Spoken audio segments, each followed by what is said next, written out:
इस वीडियो में हम लोग बात करेंगे थ्री जजेस केस के बारे में। थ्री जजेस केस जो है वो कॉलेजियम सिस्टम को इस्टेब्लिश किया और उसको आगे बढ़ाने का काम किया। जो थ्री जजेस केस है वो अलग अलग केसेस को कहा जाता है। ये सुप्रीम कोर्ट के जज के द्वारा लिया गया निर्णय या फिर ओपिनियन था, इसको कि थ्री जजेस केस कहा जाता है।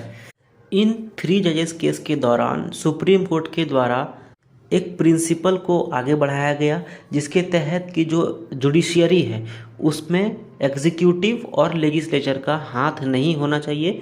यहाँ तक कि जजेस का अपॉइंटमेंट के टाइम पे भी जुडिशियरी में एग्जीक्यूटिव और लेजिस्लेचर का हाथ नहीं होना चाहिए।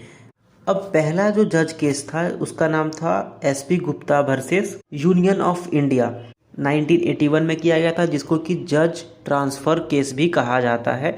दूसरा जो केस था वो हुआ था supreme court advocates on record association versus union of India, जो कि 1993 में हुआ था। और जो तीसरा जो थर्ड जज केस था वो एक्चुअल में कोई केस नहीं था बल्कि एक सुप्रीम कोर्ट का ओपिनियन था, जो कि उस समय के प्रेसिडेंट KR नारायणन के पूछने पर सुप्रीम कोर्ट ने ये ओपिनियन दिया था। तो इन तीनों जो केस था या जो ओपिनियन था, इन तीनों को मिला करके थ्री जजेस केस कहा जाता है और ये ब्रॉडली कॉलेजियम सिस्टम को स्टैब्लिश किया गया।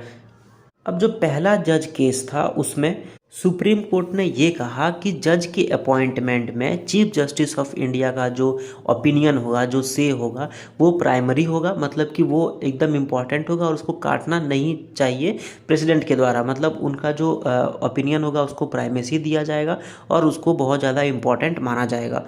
दूसरे केस में सुप्रीम कोर्ट ने कहा कि एक कॉलेजियम होगा और कॉलेजियम से कंसल्टेशन किया जाएगा, मतलब उनसे बातचीत किया जाएगा, लेकिन बातचीत का मतलब होगा कंकरेंस, मतलब कि एक तरह से एग्रीमेंट की जो चीफ जस्टिस ऑफ इंडिया के द्वारा जो नमोनित होंगे जज, उनको एक तरह से कॉलेजियम की तरफ से एग्रीमेंट मिलेगा कि ठीक है, एग्री हो जाइए आप लोग कि ठीक है अब ये जज जो है उनको अपॉइंट किया जाएगा।